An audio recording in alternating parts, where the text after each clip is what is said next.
సాగరరావు గారికి, గౌరవ శాసనసభ్యులు ఎట్మా బొజ్జు గారికి,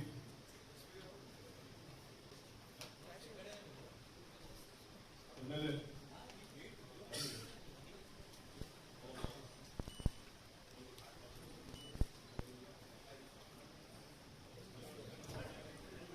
జిల్లాల సంబంధించిన కలెక్టర్తో పాటు వివిధ మండలాల నుంచి ఉమ్మడి ఆదిలాబాద్ జిల్లాకు సంబంధించి ఈ రైతు భరోసా సమావేశానికి చేసినటువంటి రైతు సోదరులందరికీ, వివిధ రాజకీయ పార్టీల నాయకులకి, పాత్రికేయ మిత్రులకి అందుగా నా హృదయపూర్వకమైనటువంటి నమస్కారాలు తెలియజేస్తాను. మరో శాసనసభ్యురాలు వచ్చారు.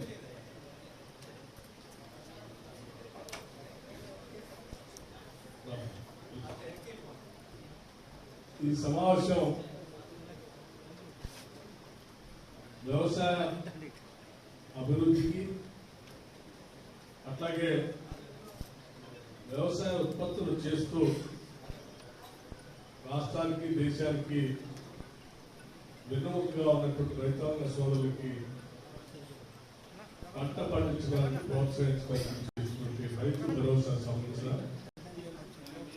కార్యక్రమానికి మీ అందరి సలహాలు, సూచనలు తీసుకోవాలనేటువంటి ఆలోచనతో ఏర్పాటు చేసినటువంటి సమావేశం. మాకుగా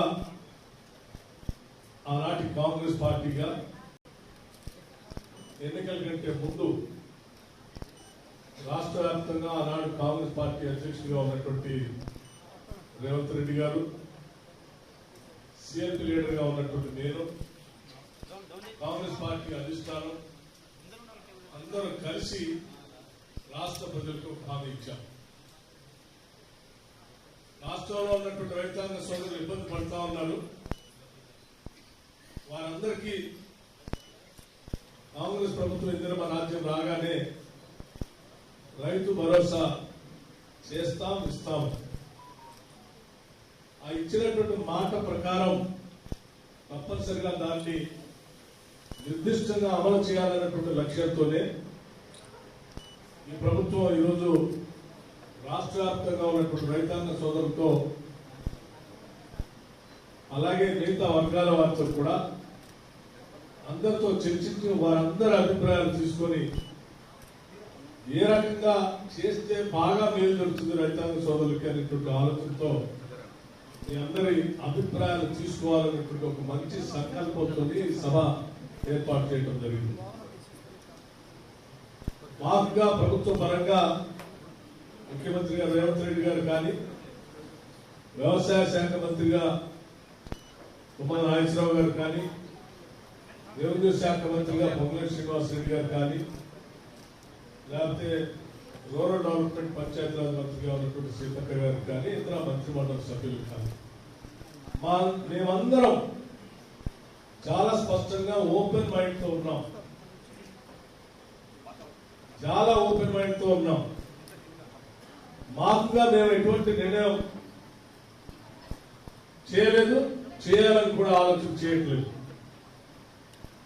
కారణం ఏంటంటే మేము రైతు భరోసా కార్యక్రమం కింద రైతుల కోసం ఖర్చు పెట్టే ప్రతి పైసా కూడా నీ దగ్గర నుంచి పన్నుల రూపేణా వచ్చేటువంటి ఆదాయం, ఈ డబ్బు నీదే. మేము పంచేటువంటి ప్రతి పైసా మీరు కష్టపడి చెమటోడ్చి పండించిన పంట ద్వారానో లేకపోతే చేసినటువంటి కూలి ద్వారానో మీరు ప్రత్యక్షంగానో పరోక్షంగానో కట్టిన పన్నుల ద్వారా వచ్చే ఆదాయంతోనే మేము ఈ రైతు భరోసా సంబంధించి రైతులకి ప్రోత్సహించడానికి అందులో వచ్చి వచ్చిన ఆదాయంతోనే పంచే కార్యక్రమం చేస్తూ ఉన్నాం. ఈ పంచే కార్యక్రమం కూడా న్యాయబద్ధంగా, ధర్మంగా ప్రజలు కట్టినటువంటి పన్నులకి న్యాయం చేసేటట్టుగా, దాన్ని మేము దోబరాగానో దుర్వినియోగం చేసినటువంటి వ్యక్తులుగా కాకుండా మీ అందరి అభిప్రాయం తీసుకుని, ఎందుకంటే డబ్బు మీదే కాబట్టి మీ అందరి అభిప్రాయం తీసుకుని మీరే సలహాలు, సూచనలు చెప్తే దానికి అనుగుణంగా ఆ ఆలోచనలన్నింటినీ అన్ని జిల్లాల ఆలోచనలన్నింటినీ తీసుకొని క్రోడీకరించి అంతిమంగా చట్టసభలో శాసనసభలో పెట్టి రాష్ట్ర వ్యాప్తంగా రైతులు ప్రజలందరి ఆలోచనలు ఈ రకంగా వచ్చాయి. దీనిపైన మనం రోజుగా చర్చించి అంతిమంగా శాసనసభ ఈ ఆలోచన చర్చించి ఒక రోజంతా ఆ తర్వాత దానికి సంబంధించి విధి విధానాలు తయారు చేసి ఈ ఆలోచనల మేరకు ఆ పంపిణీ చేసే కార్యక్రమం చేయాలనేటువంటి ప్రజాప్రభుత్వంగా ప్రజల ఆలోచన అనుగుణంగా ముందుకు పోవాలనేటువంటి ఆలోచనతోనే ఈ సభా కార్యక్రమాన్ని అన్ని జిల్లాల్లో ఏర్పాటు చేస్తా ఉన్నాం. దయచేసి ఇక్కడ ఇచ్చేసినటువంటి ప్రతి రైతు కూడా ప్రతి రైతుకు సంబంధించినటువంటి వ్యవసాయానికి సంబంధించిన అభిలాష కానీ ఎవరున్నా కూడా స్పష్టంగా ఎక్కువ ఉపన్యాసం కాకుండా, ఎందుకంటే అందరి అభిప్రాయాలు వినాలి కాబట్టి స్పష్టంగా 1, 2, 3, 4 ఇలా ఇలా ఇలా చేస్తే బాగుంటుంది నా అభిప్రాయం ఇదని దయచేసి చెప్పాల్సిందిగా మీ అందరినీ కోరుతా ఉన్నాను. మేము ఆదిలాబాద్ జిల్లాతో నాకు చాలా అవినాభావ సంబంధం ఉంది. ఎన్నికల కంటే ముందు ప్రజాప్రభుత్వ పాలన తీసుకుని రావడం కోసం మార్చి 16 ఇదే ఆదిలాబాద్ జిల్లా నుంచి నేను పీపుల్స్ మార్చ్ అని పాదయాత్ర మొదలుపెట్టి ఆ పిప్పిరి గ్రామం నుంచి మార్చి 16 మొదలుపెట్టినటువంటి పాదయాత్ర దాదాపు 1 నెల రోజులు ఈ ఉమ్మడి ఆదిలాబాద్ జిల్లాలోనే పాదయాత్ర నడిచింది.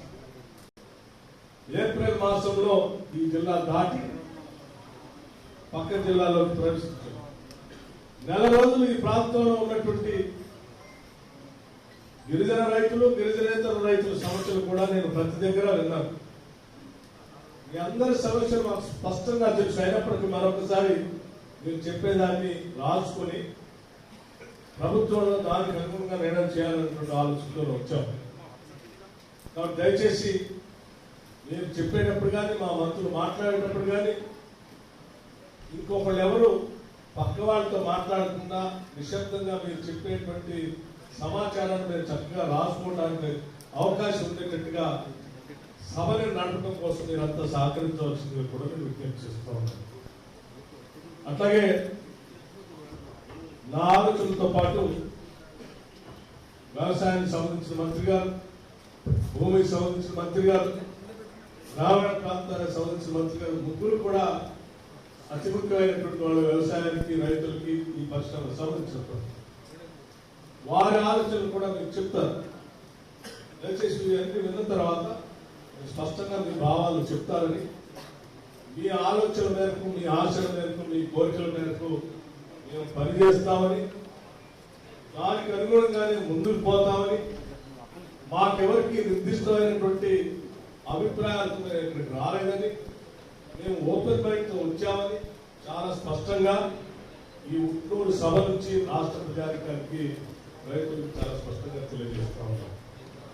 ముఖ్యమంత్రి గారు కూడా చాలా స్పష్టంగా ప్రజలందరికీ చెప్పండి, వారి అభిప్రాయం ఏ రకంగా ఉంటే ఆ రకంగానే మనం మంచి కార్యక్రమాలు చేస్తాం తప్ప ఎవరో వాళ్ళు వీళ్ళు ప్రతిపక్షాల సంబంధించినటువంటి వాళ్ళు కొంతమంది అక్కడో పట్టించడం కోసం చేసేటువంటి సమాచారానికి అనుగుణంగా మేము నిర్ణయాలు చేయం. ప్రజల అభిష్టం మేరకే ఈ ప్రభుత్వ పాలన ఉంటుంది. ఇది ప్రజాప్రభుత్వం, పీపుల్స్ గవర్నమెంట్ కాబట్టి మీ అభిప్రాయాలు మార్గానే మేము నడుస్తామని మీ అందరికీ, ఆదిలాబాద్ జిల్లాలో ఉన్న రైతాంగ సోదరులందరికీ విజ్ఞప్తి చేస్తూ సెలవు తీసుకుంటాను.